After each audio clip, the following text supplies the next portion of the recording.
경사스러운 소식을 가장 먼저 듣는다. 반가운 소식을 듣기 위해 제가 향한 곳은 경상북도 문경입니다. 이름 그대로 기분 좋은 소식을 전해주는 문경에서 제가 제일 먼저 첫 발을 내디딘 곳은 문경세제입니다. 야, 와, 이 청명한 하늘. 자, 오늘도 길 위에서 인사드리는 최전봉입니다. 안녕하셨습니까? 제가 와 있는 이곳은 경상북도 문경입니다. 이 문경은 그 옛날 영남에서 한양으로 올라가던 길목이었대요. 그러면서 이 길이 얼마나 험했든지 엄청 유명했다고 합니다. 네, 모든 사람들이 한양을 올라가기 위해서는 이 길을 꼭 통과해야 했던 거죠. 과거 시험 보러 가는 선비를 비롯해서 일반 백성들도 이 길을 거쳐야 한양을 올라갔던 겁니다. 그 수많은 사람들이 거쳐갔던 이 길, 기쁨과 희망과 슬픔과 괴로움을 묻었던 이 길을 따라서 오늘 최주봉이가 여러분들과 함께 떠나보겠습니다. 좋습니까? 오케이, 레디 고! 삶의 희로애락이 녹아있는 길 위로 떠나는 문경 여행, 지금 출발합니다. 굽이굽이 깊은 산중에도 더디지만은 시간은 흐르고 또 한 번의 계절이 지나가고 있네요. 자, 매번 길 위에서 인사를 드립니다마는 저는 계절의 변화를 온몸으로 느끼고 있습니다. 아, 벌써 늦가을입니다. 벌써 겨울 초입이에요. 네, 겨울을 알리는 이 소식도 맨 먼저 여기서부터 알려주지 않을까요? 네, 이곳은 문경세제약 세 관문 중에 첫 번째 관문이에요. 주hul관이라고. 이 주hul관이 어떤 곳인지, 이 숨어있는 보석 같은 곳을 조금 만나는 분께 한번 여쭤보겠습니다. 숨겨진 보석, 주hul관이 어떤 곳인지 한번 가보시죠. 아, 저기 계시네요.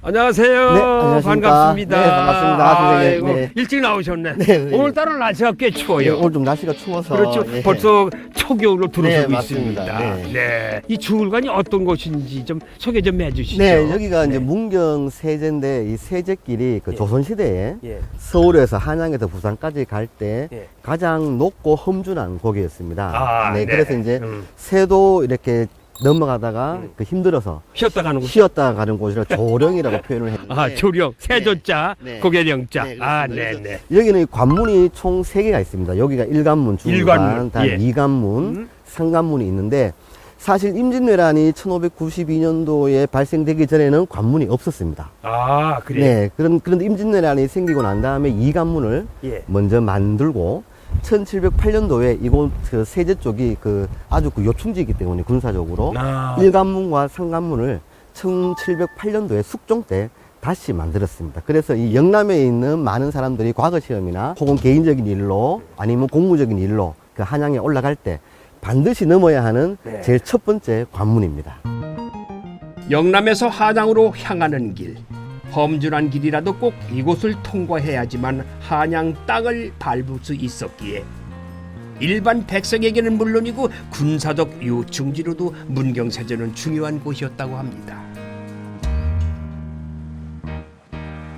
그 당시에 신립장군이라고 신립장군. 네, 여기 내려와서 그분이 말을 타고 싸우는 분이라서 여기를 포기하고 충주 탕금대에서 거기 배수의 진을 치고 싸우다가 결국은 전멸을 당하는 그런 슬픈 역사가 우리가 있는 곳입니다. 전멸을 했어요? 네, 탕금대에서. 네, 아, 탄금대에서. 네, 충주에서. 충주 네. 탄금대에서. 네, 네, 그렇습니다. 아, 아픈 역사가 있군요. 예. 자, 그러면 제가 또 여기 제가 듣기에는 무슨 옛 박물관? 뭐 그런 옛길박물관입니다. 옛길박물관. 전국에서는 최초로 유일하게 예. 옛길과 관련된 것을 많이 이렇게 전시를 해놓은 옛길박물관이 멀지 않은 곳에 있습니다. 아, 옛길 박물관. 네네. 가시죠. 네. 몇백 년간 수많은 사람들이 걸었던 그 길 위에는 어떤 이야기들이 펼쳐져 있을까요? 그 이야기가 궁금한 저는 전국에서 하나밖에 없다는 옛길 박물관으로 향했습니다. 자, 여긴 뭐 이렇게 다 작고 지도도 작고 그러네요. 네. 저게 개나리 보침 아니에요? 네, 맞습니다. 개나리 보침. 네, 저거는 내가 지참을 해. 아, 네, 맞습니다. 내가 어깨에 메고 다녀야 할 개나리 보침에 내가 꼭 필요한 건데 여기 있네. 네. 응? 이 작은 책들이나 지도책이나 이런 물품들을 저기에 넣어서 저기다 보관하고 저기다 메고 다니면서 쉽게 풀어 볼 수 있도록. 네네. 그리고 요 작은 책들은 이제 저희들이 좁쌀책이라 그러기도 하고 수진본이라 그러는데 수진본. 이 숫자가 이 소매 숫자입니다. 그러니까 소매에 이제 넣어서 예, 넣어서 이렇게 필요할 때 꺼내서 덮어짜라. 네. 응. 돈이죠 저게. 그리고 나침판도 있어야 되고. 나침판. 예, 다음에 물을 떠먹어야 되니까 표주박도 아, 표주박도 있어야 되고. 그러니까 다 조그만해, 다 조그매. 제일 중요한 신분증. 아, 신분증, 호패. 이 신분증도 달고. 요거는 이제 채색으로 그린 지도입니다. 종이 한 장을 들고 전국을 걸어다니며 하나하나 그려나갔을 이의 지도. 이 지도가 길을 걷는 또 다른 이들의 길잡이가 되어줬지요. 작은 길 하나, 산봉우리 하나 놓치지 않은 그 세심함에 감탄이 절로 나옵니다.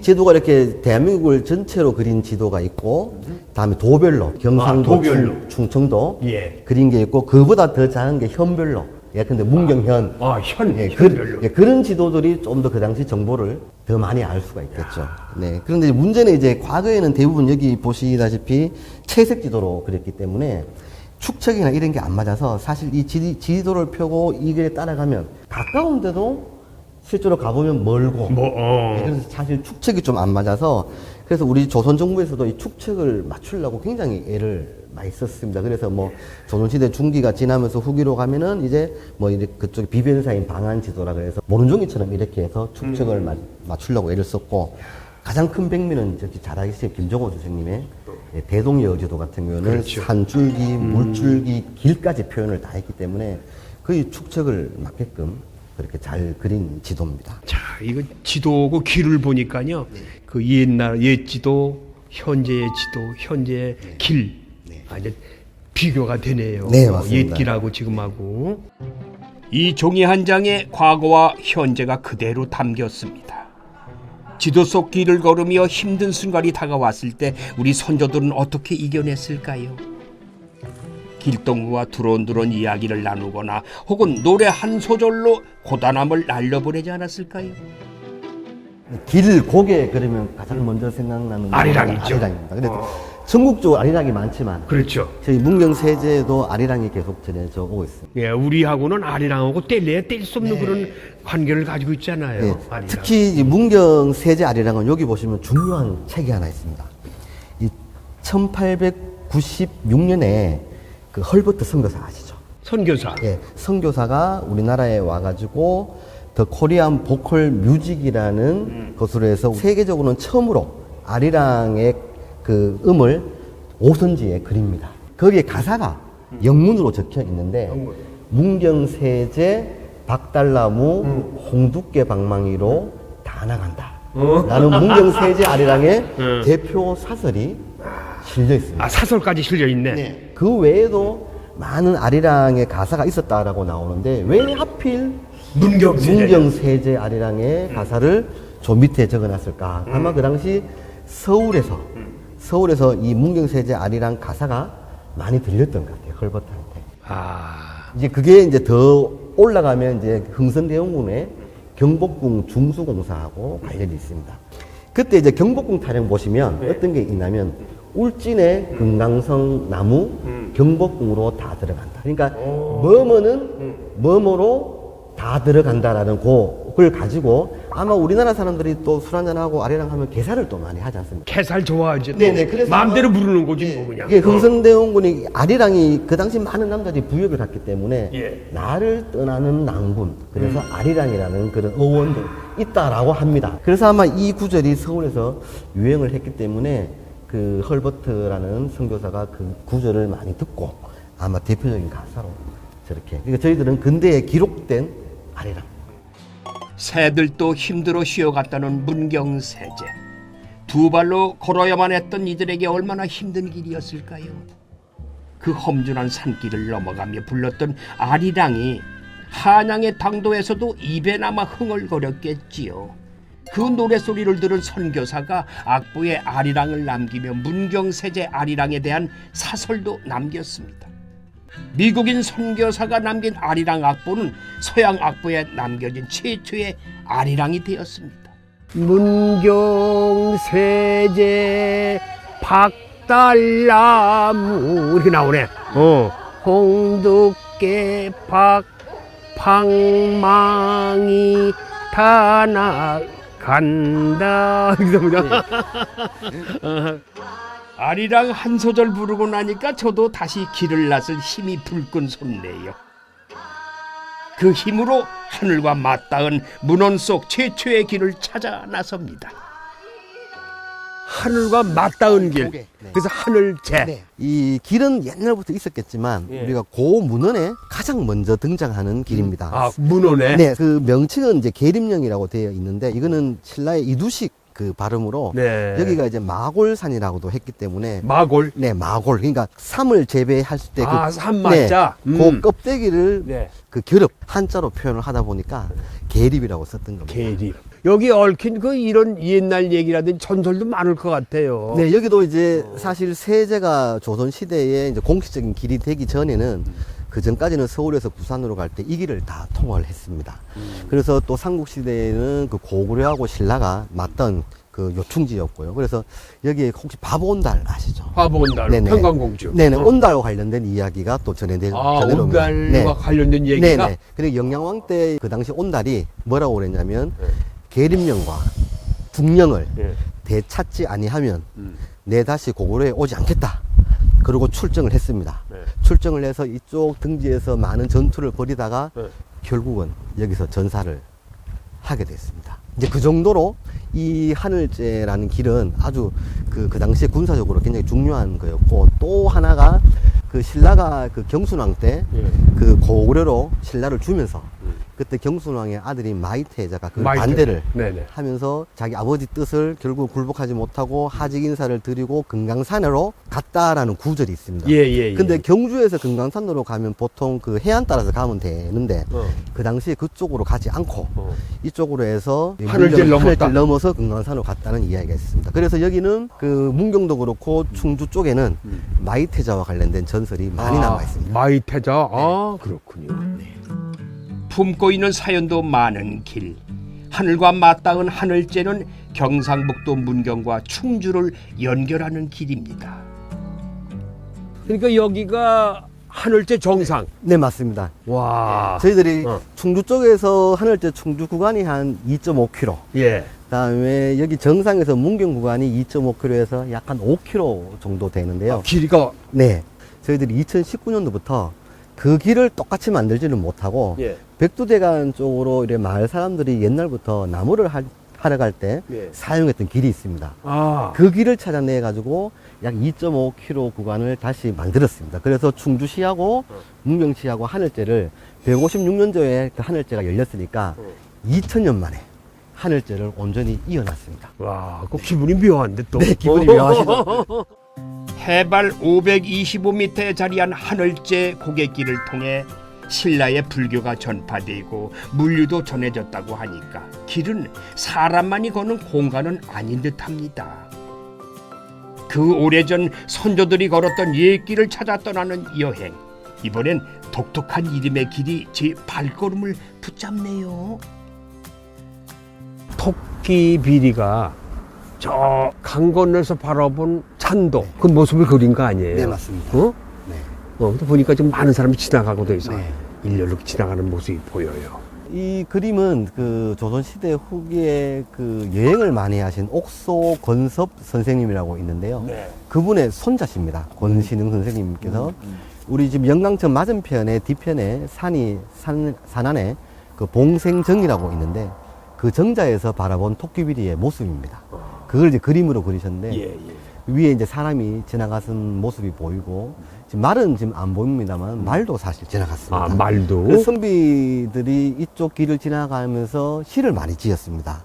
그래 말을 타고 가니다가 무서워서 내려서 말을 끌고 갔다거나 양의 창자처럼 꾸불꾸불한 길을 위험하게 간다거나 그런 식의 남아있는 시가 또 많습니다. 그 당시에는 이 그림이 물도 많고 네. 그림이 절경했을 것 같아요. 네, 맞습니다. 그러니까 우리 선비들이 시가 나오는 거야. 여기 네. 지나가면서 네. 한소 읊고 가는 거지. 그죠? 맞습니다. 네. 이름은 앙증맞지만 영남 지역의 길 중에서 가장 위험한 길로 꼽힌다는 토끼 비디. 제가 한번 걸어봐야겠지요. 한발 내디딜 때마다 길 폭은 좁아지는데 이 길로 사람도 말도 다녔다는데 믿어지세요? 와, 야 이건 진짜 그 옛날 이 험한 길을 어떻게 걸었을까요? 네, 어? 맞습니다. 집신 신고 네. 비가 오는 날이면 지팽이 지고 얼마나 힘들었을까요? 참 계절의 끝자락에 딱이 석양이 넘어가는 걸 바라보면서 팀장님과 걸은 것이 오래오래 기억될 것 같습니다. 그리고 앞에 바라보는 이 풍경이 야 이게 물 지금도 아름다운데 만약에 이게 물이 넘치고 이게 녹음이 우거진 여름이었다면은 네. 야 얼마나 아름다웠을까 생각을 네, 했어요. 아주 아름답습니다. 물량도 아름답죠? 훨씬 더 많고 하면. 그러면요. 와.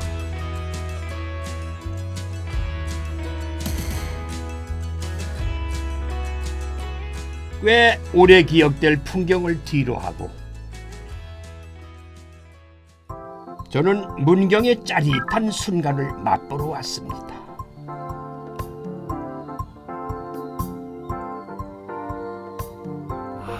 이곳은 문경세제 어드벤처 파크라고요. 문경세제에 오시면은 한 바퀴 쏙 돌아보고 여기서 몸 푸는 데예요. 남녀노소 누구나 다 몸을 풀 수 있는데. 저기 또 나와 계시네. 안녕하세요. 반갑습니다. 야, 여기는 어린이나 남녀노소 누구든지 와서도 즐길 수 있는 곳 같아요. 네, 그리고 맞습니다. 풍경이 너무 좋네. 근데 보니까 여기 어드벤처 파크라고 그러는데 어드벤처 파크라면 가만히 있어봐. 뭘 하는 곳이 여기? 장비 착용하고 챌린지 이제 모험 체험 활동을 하는 거예요. 네. 이제 각 구간마다 12코스가 있는데 이제 각 구간마다 다 특이한 이제 이색 체험이 있어가지고요. 한번 해보면 참 짜릿하고 즐거운 될 겁니다. 짜릿한 체험을 하는 곳이군요. 네, 맞습니다. 저 같은 사람은 그럼 어떤 체험에 딱 어울려요? 선생님 같은 경우는 찜단이 제일 어울릴 것 같습니다.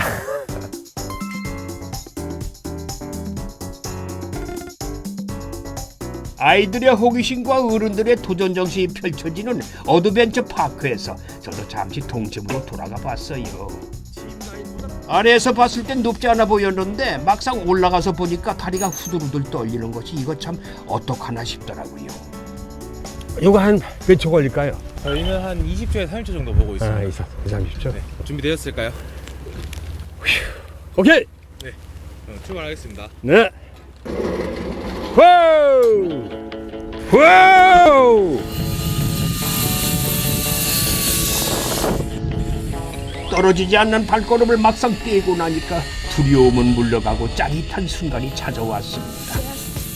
찬바람이 뺨에 닿으니까 기분이 참 좋긴 좋고 상쾌하는데 잠시 어린아이로 돌아간 제 모습입니다. 예. 200m 구간이 짧게 느껴질 정도로 짜릿한 순간을 맛봤습니다. 확 꺼내고 기분이 좋아요. 그리고 일단 짧은 코스고 이게 그렇게 깊질 않아요. 이게 더구나 강이 있으면 모르는데 강이 아니고 산과 산 사이 야트막해서 누구든지 편하게 탈 수가 있습니다. 여러분 걱정하지 마세요. 문경 오시면 어드벤처 꼭 한번 들리시기 바랍니다. 예, 화이팅! 한결 가벼워진 마음으로 문경의 들판을 걸어봤습니다. 어디선가 달콤한 향기가 저를 이끄는데요. 저 머리서부터 이 달콤한 향기가 내 코를 막 자극을 하더라고요. 올해 작황이 좀 어땠어요? 올해는 날씨가 좀 받쳐주질 않아서 받쳐주질 양이 않아서. 조금 3분의 2 정도 수준밖에 안 됩니다. 작년 3분의 2? 예. 그런데 예. 왜 사과가 이거 사과 종류가 많잖아요. 우리나라에도 많죠. 예. 과수원도 많고. 예. 왜 문경 사과가 그렇게 소문났어요? 고도하고 날씨 기온이 네. 덥고 차고 이러다 보니까 사과가 더 아삭아삭하고 달달하고 색깔도 잘 납니다. 일교차가 심한 모양이다. 문경 자체가. 그죠? 예. 사과는 일교차가 심해야지 뭐 아삭아삭함이나 당도나 이런 쪽에 아삭아삭. 표시가 확 납니다. 예. 아침 저녁으로 차가운 기온과 낮에 따뜻한 햇볕이 사과의 단맛을 끌어올리고 과육을 단단하게 만들어 준다는데요. 파란 하늘 아래 야 맛있게 익은 사과를 보고 있으니까 침샘이 자극되네요. 자, 맛보기 전에 먼저 사과 수확부터 해야겠어요. 근데 사과 따는데 네. 이거 어떻게 따는지 몰라. 그냥 지나면 이렇게 비틀던데. 아, 그건 아니에요? 그건 아니고. 자, 사과를 딸 때는 제일 간단한 방법은 요 손가락. 요거만 생각하시면 됩니다. 아, 손가락? 쉽게 가면 요렇게 잡고 아, 잡았다. 아, 여기 이제 돌려? 받침대죠. 딱 꺾으면 됩니다. 아, 그러니까 이렇게 잡았다. 예. 어? 제끼시. 당기지 마. 아, 반대로. 아, 이렇게. 그렇죠. 아, 이게 받침이구나. 예, 그렇습니다. 아, 이게 지렛대 역할을 그렇죠, 해요. 그렇죠. 아, 그게 왜냐 그러면 네. 요 부위가 사과나무에 남아있을 경우 병이 들어올 수가 있어요. 불안병이라는 병이 들어옵니다. 그리고 딸 때 잘 따야 되겠네. 그렇죠. 그 이제 쉽게 소비자분들은 또 이 꼭지가 빠져도 비품이 돼요. 그렇죠. 꼭지가 있어야 돼. 예. 응. 요거를 이제 따셔가지고 꼭지를 이렇게 쳐주시면, 아, 꼭지를 쳐준다. 아. 이렇게 쳐주시면, 오케이. 이제 여기 였을 때, 다른 사과에 상처를 안 주니까. 상처를 안 주니까, 아. 이런 식으로 따시면 됩니다. 사과 하나를 손으로 곱게 감싸고 꼭지를 살려서 똑 따면은 이렇게 탐스러운 사과가 손에 들어옵니다. 품질 좋은 사과를 위해서 길게 삐쭉 나온 꼭지는 조금 잘라주고요. 그때 제 눈에 들어온 아까운 사과들이 보이네요. 대표님, 예. 이 사과가 조금 썰어져서 상처가 나는 이건 먹는 데는 지장 없잖아요. 먹는 데는 지장은 없지만, 그래도 저희는 버립니다. 그래요. 버려야지만 또, 그게 정직성이라고 하기까지는 뭐하지만 아무래도 이런 거는 주스를 만들기에는 제 자신이 조금 그러네요. 양심에 또 예, 이런 건 저희는 버린 편입니다. 버리집니다. 드시지 마시고 여기 있는 거 아무거나 뭐 맛보세요. 주인장의 허락도 했겠다. 뭐 한번 맛을 보죠. 뭐. 깎이는 소리가 맛있는 소리로 들립니다. 통째로 드셔보세요. 통째로? 예. 야, 역시 문경이야. 아삭함과 달콤함이 느껴지시나요? 이게 글쎄 무슨 맛이라고 그럴까? 그렇다고 아주 설탕까지 다른 건 아닌데 새콤하면서도. 예. 그래서 고소가 맛있어요. 그리고 지금 매력이 있어. 더군다나 즉석 따서 먹으니까 뭐 이런 맛을 어디가 비교할 수 있겠어요? 맞습니다. 그 맞아요? 최고의 맛이죠 지금.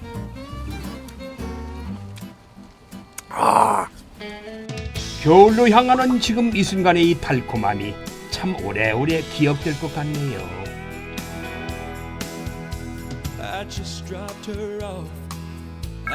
기분 좋게 길을 나선 이튿날.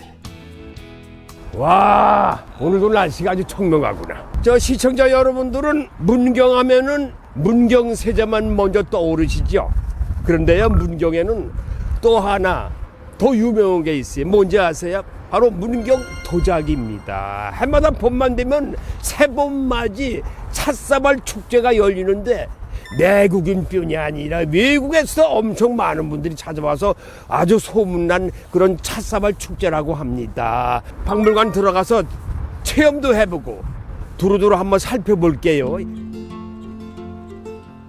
좋은 흙으로 시간과 정성을 들여 빚은 도자기는 화려한 문양이 없어도 우리의 눈길을 사로잡지요. 문경이 품은 세월의 맛, 은은하고도 고풍스러운 그 맛이 도자기에 모두 담겼습니다. 아름다운 시간을 저에게 설명해 주실 분을 만났어요. 안녕하세요. 아, 예, 저를 안녕하십니까. 또 기다리고 계셨군요. 네, 반갑습니다. 예. 야, 이 문경 도자기가 유명하긴 유명한 모양이에요. 박물관까지 있는 거 보니까요. 이 문경 도자기 박물관은 네. 2009년도에 일종 도자기 전문 박물관으로 이제 등록이 되어 있습니다. 왜 문경 도자기가 그렇게 유명하고 소문이 났을까요? 문경 도자기는 특히나 찻사발이 되게 유명하거든요. 찻사발도 유명하죠. 네네. 우리나라 전통 장작가마로 찻사발을 구워내기 때문에 장작가마로 구워낸다. 예, 맞습니다. 그런 전통 방법으로 구워내기 때문에 유명한 모양이지요. 도자기를 만들 때 쓰이는 흑인 태토를 구하기 쉬웠던 문경에는 아주 오래전부터 도자기를 만들어 생계를 잇는 사람들이 많았습니다. 지금도 가마토에서는 막사발과 청화 백자들이 발굴되고 있다고 해요. 여기가 뭐 깨진 자기인 모양이죠. 깨진 도자기. 문경 지역에는 예. 한 200여 군데가 이제 가마터가 있는데요. 200여 군데나? 예, 그렇게 맞습니다. 아직도 발굴 조사 중에 있고요. 예. 고려 초기 이제 11세기에 이제 출토된 고려 청자 파편이 나와 있습니다. 고려시대 청자. 예, 예. 역사로 보면 한 900년 넘게 이게 역사가 또 있다고 보시면 될 것 같습니다. 한 900년 되고. 예, 예. 청자가 난 또 저기 남쪽에 다른 지역에서만 나는 줄 알아. 저기 생산되는 줄 알았더니 여기서도 빚군요. 맞습니다. 모양은 온전치 않아도 소박하고 정갈한 맛은 그대로 전해지지요. 고려 시대부터 이어온 문경 도자기는 조선 시대를 거쳐 일제 강점기 그리고 근현대를 넘어서 지금까지도 명맥을 이어오고 있습니다. 이야, 문경이 배출한 명장님들이 다 이게 여기 몇 분의 작품이 전시되어 있나 여기를? 예, 34분의 이제 대표 작품, 80여 작품들이 지금 전시되어 있습니다. 80여 작품. 예, 예. 그럼 현재 상주하고 있는 명장들도 계시겠죠? 네, 있습니다. 지금 3분 계시고요. 예. 국가 중요 무형문화재 사기장이신 백산 김종 선생님도 여기서 작업하고 계시니까요. 예. 수백 년이 흘러 아무리 기술이 발달되었다고 해도 손으로 빚는 이 도자기의 매력은 따라오진 못할 거예요. 시간과 정성이 들어간 도자기에만 온 신경을 불어넣는 명인들이 여전히 문경을 지키고 있으니 참으로 든든한 거예요. 그런데 이 문경은 길, 하여튼 옛길로도 이 옛길이 유명하니까 많은 분들이 옵니다. 그 옛길하고 이 도자기하고 이런 것도 무슨 연관이 있을 것 같아요. 왜 그럴까? 궁금하죠. 어떤 많은 분들이. 문경 세제길이나 하늘제길, 하늘제. 예, 그쪽에 가마터들이 많이 출토되고 있습니다. 아, 그쪽에서도? 네네. 이제 어떻게 보면 이제 길과 같이 연결되어 있습니다. 길하고의 관련? 아, 그렇군요. 문경 도자기의 명성이 점점 퍼지면서 찾는 사람들이 많아지고 빠르게 운반하기 위해 옛길 주변에 가마터가 생겼겠지요. 도자기를 굽는 가마 또한 이 지역만의 특징이 있다네요. 여기는 문경 전통 장작가마인데요. 1250도에서 한 1300도 가까이 20시간 정도 떼야지만 이제 멋진 도자기가 탄생이 되는 거죠. 그럼 다 도자기가 구워졌다. 네네. 이거 그럼 몇 시간을 식혀야 돼요? 몇 시간보다는 한 3, 4일 정도 식혀야지만 이제 3, 꺼낼 4일을? 수가 있습니다. 예, 예. 3, 4일 정도가 식혀온 다음에 꺼내야 되는 거예요? 야, 이게 좀 정성이에요. 그죠? 네, 맞습니다. 야, 그리고 이거 인고야 기다리고 참아야 되고 급하다가 뭐 그냥 꺼낼 수 있는 것도 아니고 제 시간이 자연적으로 흐른 다음에 꺼내야 되고. 근데 이건 뭐야? 아까부터 이렇게 이게 이제 전통 장작가마를 만들 때 쓰이는 망댕이라고 합니다. 한 10,000개 정도 손으로 직접 만든 거를 이용해서 장작가마를 이제 만들게 되죠. 그 하나하나 벽돌처럼 이렇게 쌓나요? 예. 만. 쌓으면서 이제 도움 아치를 그리면서 이제 불이 자연스럽게 넘어가게끔 하기 위해서. 근데 요즘도 이거로 이용해요? 네. 가마를 만들어서 이제 굽기 시작하는 모양이에요. 20-30cm의 원통형 흙덩어리인 망댕이를 이용해가지고 도움 형태로 만드는 망댕이 가마. 문경에서 처음 만들어진 이 가마는 단열 효과가 좋아가지고 장작을 조금만 사용해도 된다고 하니까 아주 효율성이 뛰어난 가마지요. 여기까지 와서 빈손으로 갈 수 없잖아요. 찻사발 만들기에 도전해봤어요. 쉽진 않네요. 모든 게 쉬운 건 없습니다만은. 아휴, 첫 시작부터 힘이 들어가는데 흙을 손으로 하나하나 미는 과정이 만만치가 않아요. 제가 미리 찻사발 소코트를 준비해 왔는데 이거를 중심 잘 맞추셔가지고 이게 본이라는 거죠? 네, 본인 살짝 들어서 소코트를 위에다가 천천히 올려놓습니다. 예, 천은 걷어내시고요. 밑으로 틀에 맞게 내려야 되는데 하시다가 보면 흙이 겹쳐지는 부분이 생기거든요. 그럴 수도 있겠어요. 그 부분은 갈라질 수 있는 확률이 높아가지고요. 이렇게 최대한 펴가지고. 피면서 밑으로 내려오시면 됩니다. 이제 혼을 불어넣듯 한 땀 한 땀 정성을 들여야 합니다. 표정만큼은 완전히 도자기 명인이에요.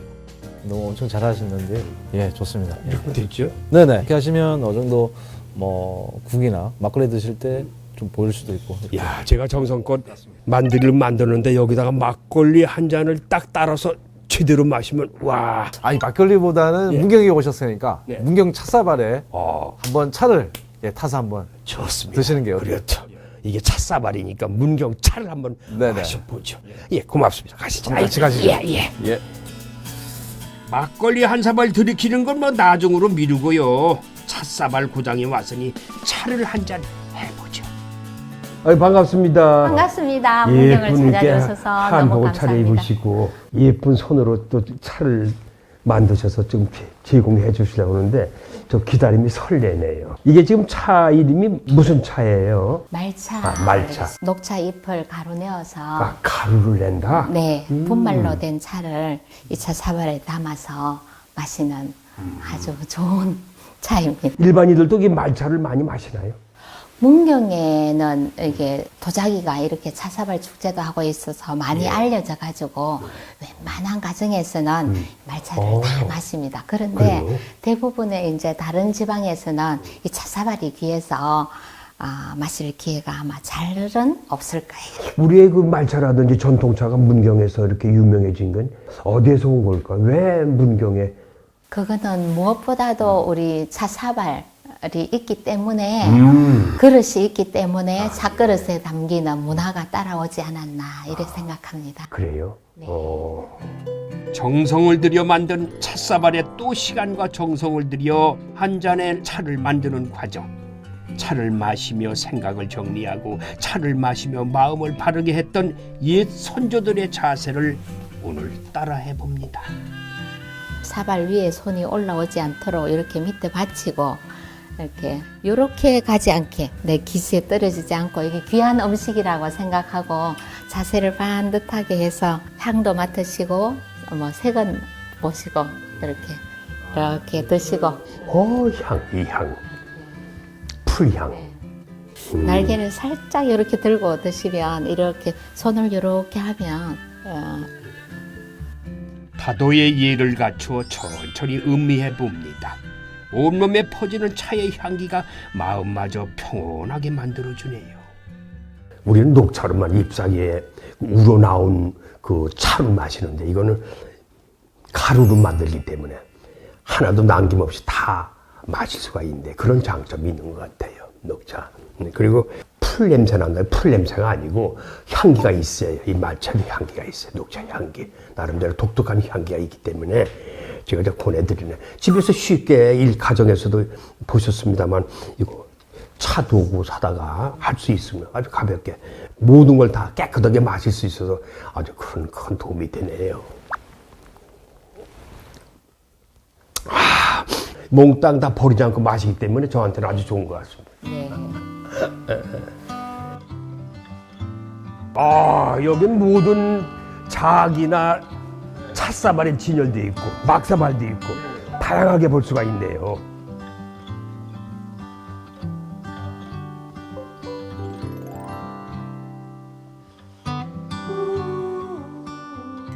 깨끗하게 한 잔을 비우듯 마음과 몸의 피로를 씻고 다음 여행지로 향해 봅니다. 명성이 자자한 도자기의 비결은 좋은 흙이 있기 때문인데 이런 문경에는 특별한 돌도 있다고 하네요. 그 돌을 찾으러 제가 온 곳은 한우집이에요. 야, 이번에 딱 진수성찬이야. 이 문경 약돌 한우가 소문났잖아요. 예. 왜 이 약돌 한우가 유명해졌고 맛이 좋은지 난 모르겠어요. 저희가 이제 거정석이라는 거를 이제 사육기관에 소한테 먹이고 있거든요. 그런데 그게 소한테 이제 좋은 영향을 좀 줍니다. 육질면에서 좀 좋은 면을 줘가지고. 그 예. 약돌 자체가? 그래서 그 부분이 아마 이제 소 육질의 그 조직감이라 그러는데 그 탄력성 부분에 굉장히 좋은 영향을 줘가지고 육즙이라든지 풍미라든지 이런 게 좋습니다. 이 사가시는 분들은 뭐라고 그러세요? 일단 맛이 좋다 그러죠. 맛이 좋다. 좋고 고기가 씹는 맛이 있다. 씹는 맛이 있다. 네. 그러면서 또 부드럽다. 그래 말씀을 하시니까 아마 좋게 봐주셔가지고 그런 것 같습니다. 근데 이렇게 큰 거 뭐예요? 여기 저희가 이제 소를 키울 때 사료에 넣는 거정석이라는 겁니다. 갈기 전에 이런 상태에 있다가 나중에 이제 저희가 소한테 공급을 할 때는 이런 식으로 이제 갈아서 준다. 예, 가공을 소환소. 해가지고 예. 아, 갈아서 먹인다. 이게 바로 거정석, 약이 되는 돌, 약돌이에요.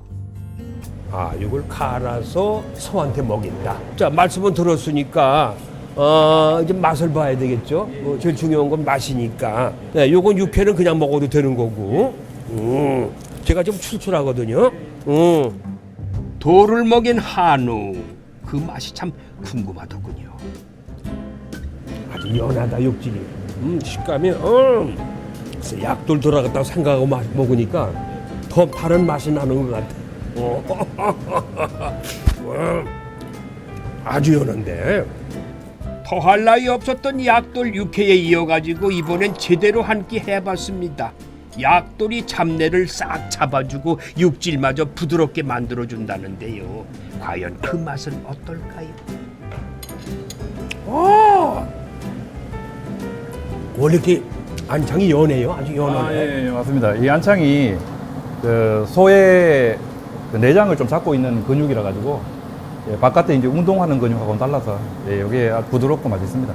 자, 시청자 여러분, 자, 문경에 오시면은 세조경도 하시고 옛길도 걸으시고, 또 여기 세트장도 구경하시고, 문경에 또 유명한 사과도 있죠. 문경 사과. 그것도 한 보따리 사져가시고 차에다 싣고 가는 길에 여기 또 이렇게 춥게 오셔가지고 약돌 하루 한번 들고 가시면은 이거 뭐 더 이상 뭐 일석삼사조입니다. 예, 그럼 후회 안 하실 것 같은데요.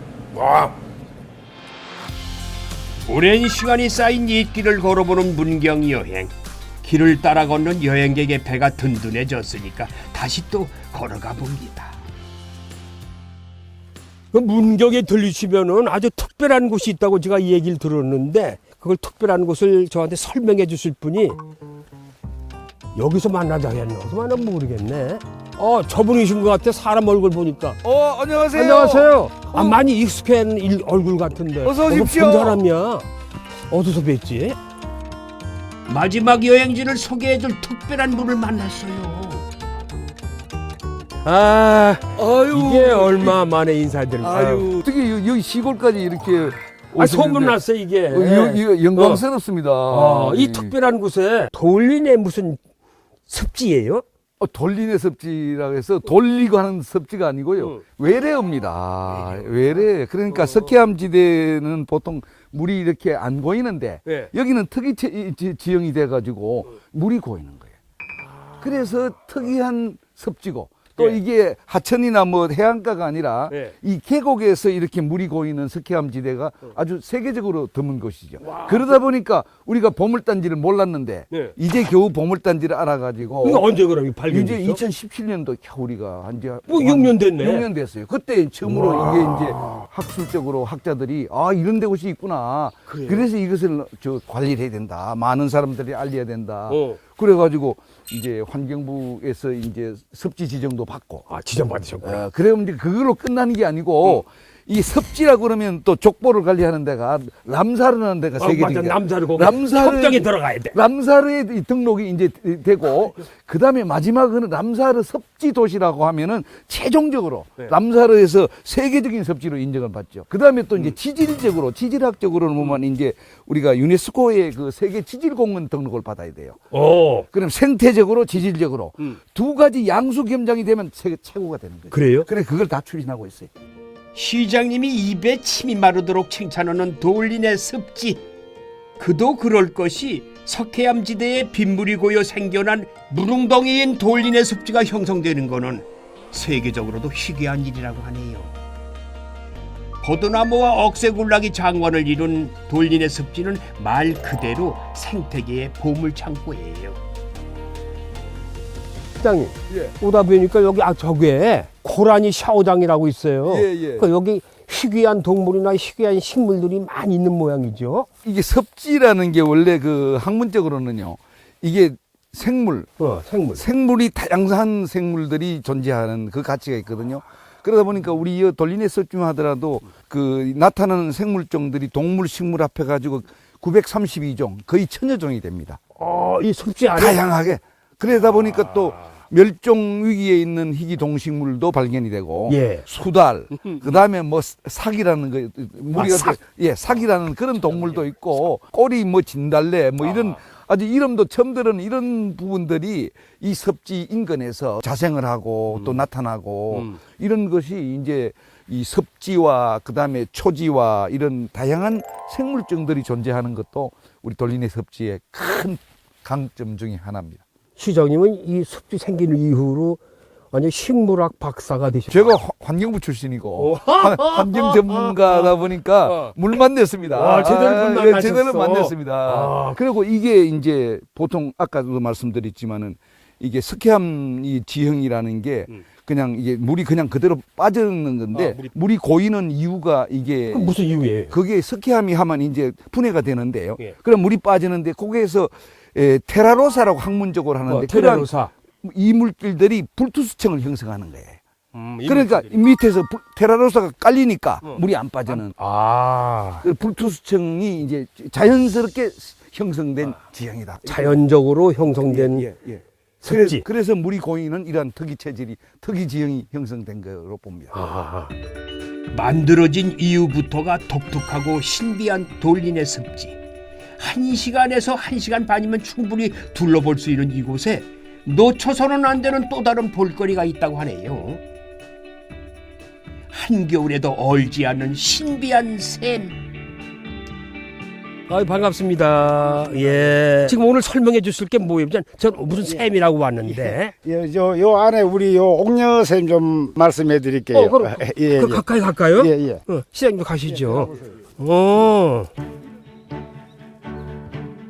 이름에서부터 심상치 않은 옥녀샘. 역시나 재미난 전설을 품고 있어요.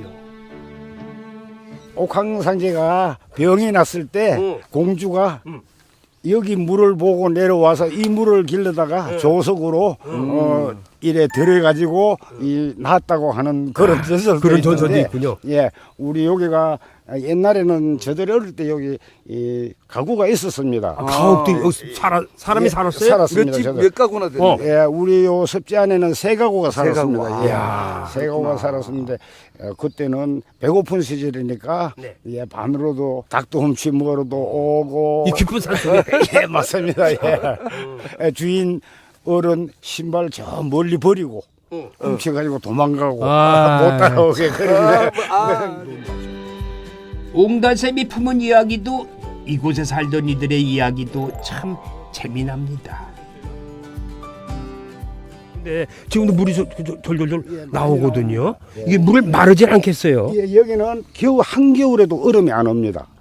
예, 이 물이 뜨신 물에 나가니까 요 나가는 거는 얼음이 안 옵니다. 여기 예, 여름에만 차갑고 겨울에는 따뜻하고 예, 조심하세요. 넘어지시면. 그렇게 뭐 좀 아직은 뭐 따뜻하진 않아. 그렇죠. 예, 좀 맞습니다. 시원한데.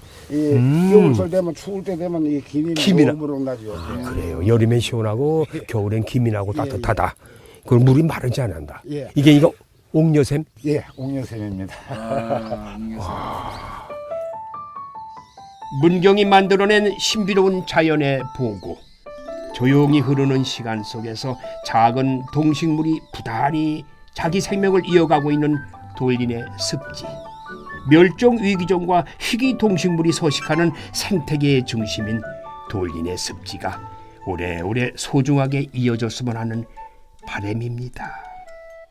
자, 오늘 또 시장님 만나 뵙고 아주 귀한 곳을 안내받아서 고맙습니다. 오래오래 좀 기억하고 있을 것 같아요. 앞으로 저 계획도 있으시죠? 있습니다. 이렇게 보물단지 돌린의 섭지를 많은 우리 국민들 또 많은 또 관광객들이 와서 보고 또 이 좋은 보물단지를 함께 체험하고 그렇죠. 그러기 위해서 이제 아까 얘기한 람사르 유네스코 이래서 족보를 확실하게 만들고 그다음에 또 이제 지금은 아직까지 얼마 안 되다 보니까 출입도 길도 좁고 뭐 그다음에 주변에 이게 상품들이 꽃단지를 만들어서 다양하게 해서 많은 관광객들이 이렇게 힐링하고 재미있게 보내는 그런 명실상부한 섭지의 명소로 만들어 가겠습니다. 예, 앞으로 그런 보물이 되리라 믿습니다. 그래서 많은 분들이 이 보물을 보고 감동하고 아, 대한민국에도 이런 멋진 습지가 있구나. 그렇게 느낄 수 있고 많은 분들이 아마 공유해서 함께 좋은 문경으로 사랑받을 수 있는 곳으로 거듭나기를 부탁드립니다. 그렇게 하겠습니다. 네. 시간 내주셔서 고맙습니다. 오늘 귀한 시간 네. 너무 감사합니다. 고맙습니다. 감사합니다. 소중한 이들과 소중한 시간을 보내는 것만큼 좋은 여행은 없겠지요. 저는 오늘도 길 위에서 귀한 인연들을 만나 재미난 이야기, 즐거운 이야기를 들어보았습니다. 새로운 계절이 다가와도 지금의 기억들이 이 길 위에 계속 남아있기를 바랍니다.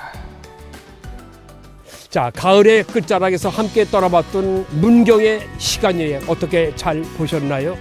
저는 이번 여행에서 아주 참 가치가 있고 귀한 시간이었습니다.